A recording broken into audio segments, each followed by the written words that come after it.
Good morning. Thank you all for being here, and thank you, Lieutenant Governor, for being here. We've been living through a horrific cycle of political violence in this country. We've seen attacks against police officers, federal agents, including the deadly shooting in the ICE facility in Dallas. Night after night, Antifa wreaks havoc on our streets of our cities. In Minnesota, a gunman murdered a state lawmaker and her husband. It was horrific. An anti-Semitic lunatic tried to burn down Governor Shapiro's house while he was in it with his wife and young children. This week, authorities arrested a man outside a Catholic church in Washington, D.C., with hundreds of explosive devices. And on September 10th, our nation stopped in its tracks with the assassination of Charlie Kirk. We miss him dearly. Unfortunately, I'm here today to talk about similar threats that were made against Benny Johnson and his wife, Kate. Benny's a well-known media personality carrying a message very similar to Charlie's, grounded largely in faith and love of country. Just days after Charlie's assassination, Benny received a letter at his home where he and Kate are raising their beautiful, beautiful young family. The author of this letter made it very clear that he hated Benny because of his views, and he wanted Benny dead. This was a coward hiding behind a keyboard who thought he could get away with this. That's why we're standing up here today. You are not going to get away with threatening people in this way. And I'm proud to announce that we have arrested the author of this letter. George Isbell Jr. was taken into custody this morning, and we are charging him federally with mailing threatening communications. It is a crime, and if convicted, he is going to prison. This was incredible teamwork.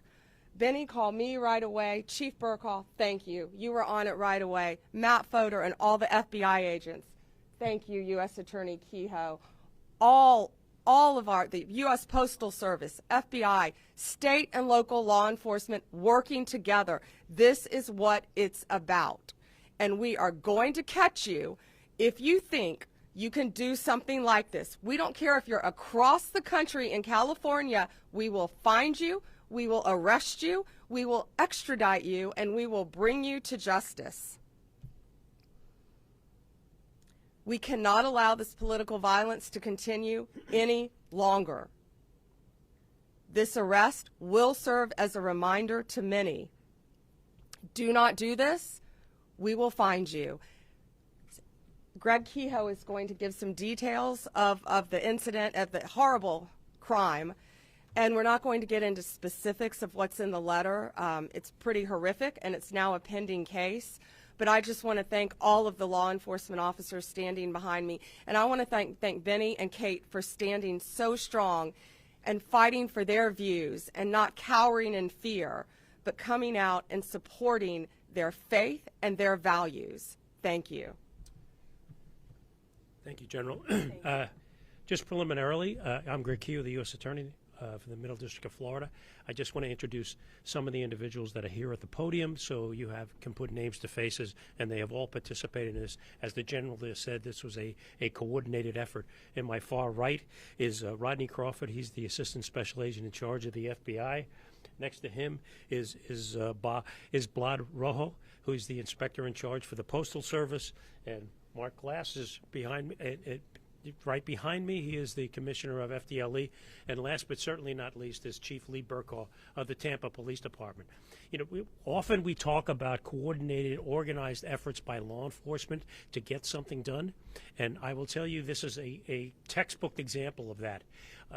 This letter came in to Mr. Johnson and his wife. They immediately contacted the Tampa Police Department. Lee Burkall and his folks at Tampa Police Department got on this letter right away. right away pulled in the FBI, pulled in FDLE. The Postal Service was able to track where this letter was sent from in San Diego in a miraculously quick period of time. FDLE turned around the fingerprints that were obtained from the particular letter to identify George Russell Isbell on this matter, and there was an arrest by the FBI who was coordinating this outside the San Diego area in conjunction with the local U.S. Attorney's Office, the FBI in San Diego, and last but not least, the San Diego Police Department. What we have here, and you can look at the complaint that has been filed and that is before you, is a vicious, horrific letter threatening Mr. Johnson and his family, sent to Mr. Johnson's house. In the complaint that you'll see, and also it attaches Isbell's letter, he is calling for the extermination of Mr. Johnson, that he should be strangled by an American flag, that he hoped somebody blows his head off, and then some vicious, vicious comments thereafter. Ladies and gentlemen, we have been at this podium many times before, and I say this and I say it again to echo what the Attorney General has just said and what the Attorney General has said throughout the country when similar instances have come up. Such conduct will simply not be tolerated. It will not be tolerated. If you send a communication to anyone, anyhow, anywhere where you are threatening individuals with harm, you will be prosecuted by the United States Department of Justice. And you will be prosecuted while we bring all of the joint assets of law enforcement, as you see here, the Tampa Police Department, the Florida Department of Law Enforcement, the United States Postal Service, and of course, coordinating this is the Federal Bureau of Investigation. So the word should get out, and it should be no mistake that if you decide at any point, at any time, to write such a thing and send it over the wires, or in this instance, put it in the mails, you will be prosecuted and you will be held accountable. If we can just take a couple of moments, I know Mr. Johnson wants to make a few comments, and I invite you to do so. Thank you. Thank you. God bless you. Thank you. Thank you, officers. 1 month ago today, I witnessed my friend of 10 years, someone who I considered a brother, a loving husband, a devoted father, a generational leader, get assassinated on a live stream by a left-wing radical.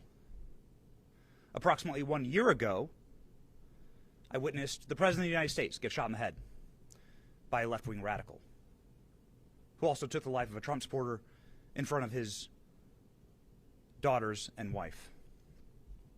2 months ago, Christian children kneeling and praying in a church were slaughtered by a left-wing extremist. And 2 weeks ago, federal law enforcement was shot at multiple sniper rounds in a federal facility by a left-wing extremist. If it's happening every single week, is it that extreme? Or has the Democrat Party mainstreamed violence as a political tool?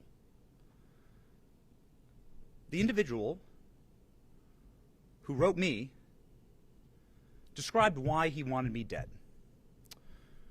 I was a white, cis, Christian Trump supporter. They described in great detail how I would be killed in an open field just like Charlie,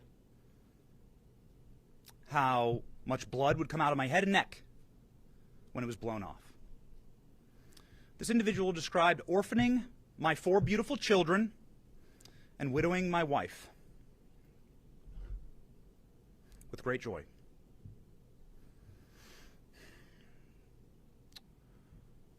You might want to say another left-wing radical, another extremist.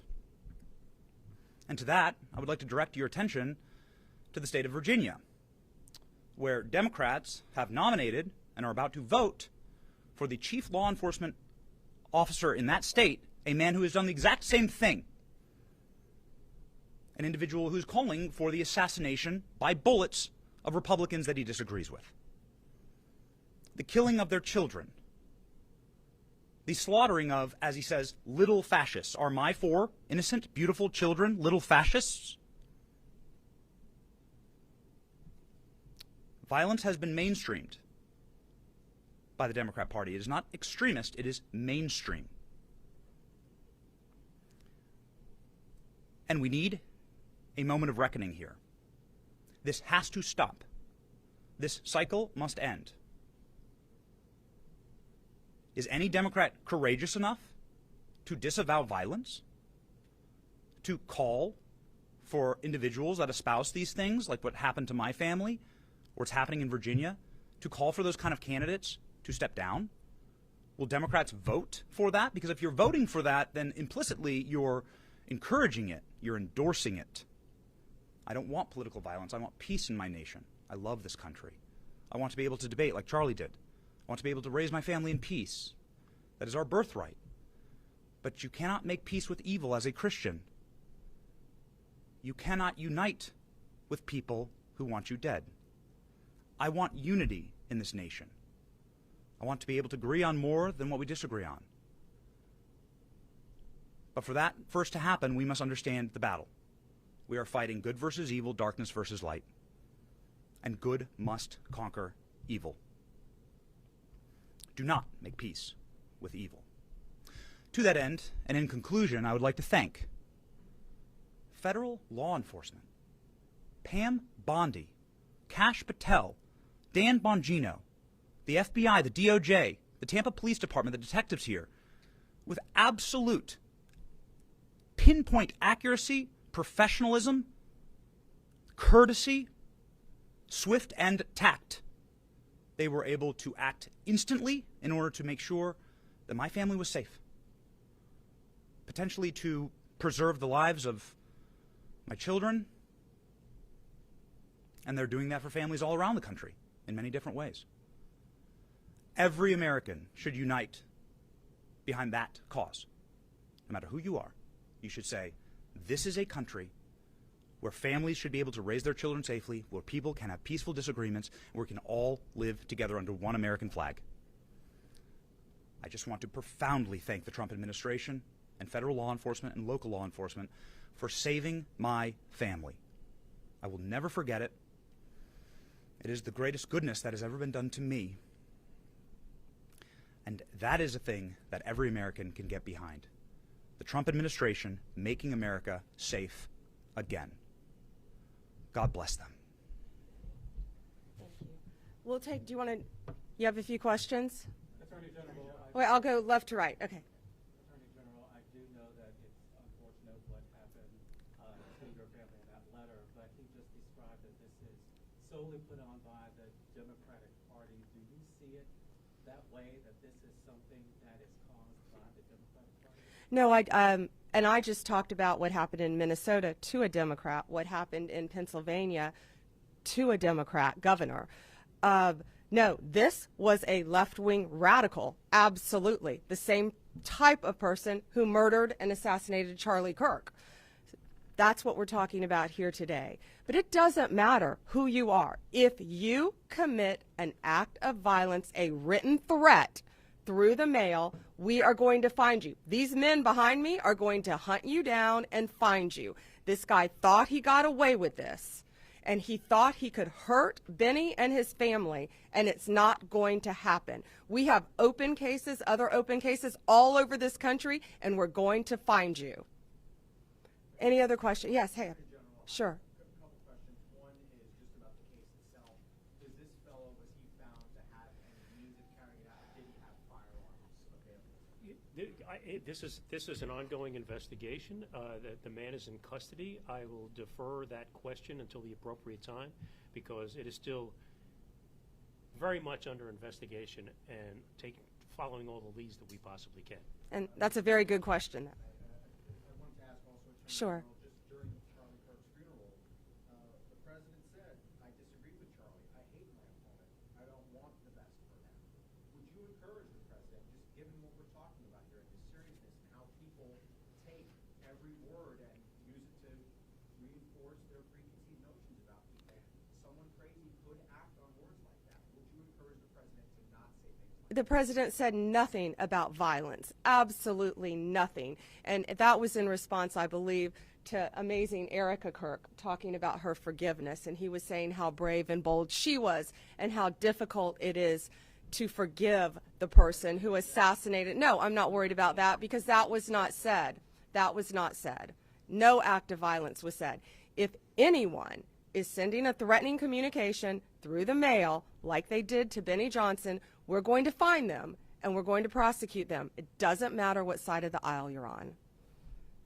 Thank you all. Have a great weekend. Thank you.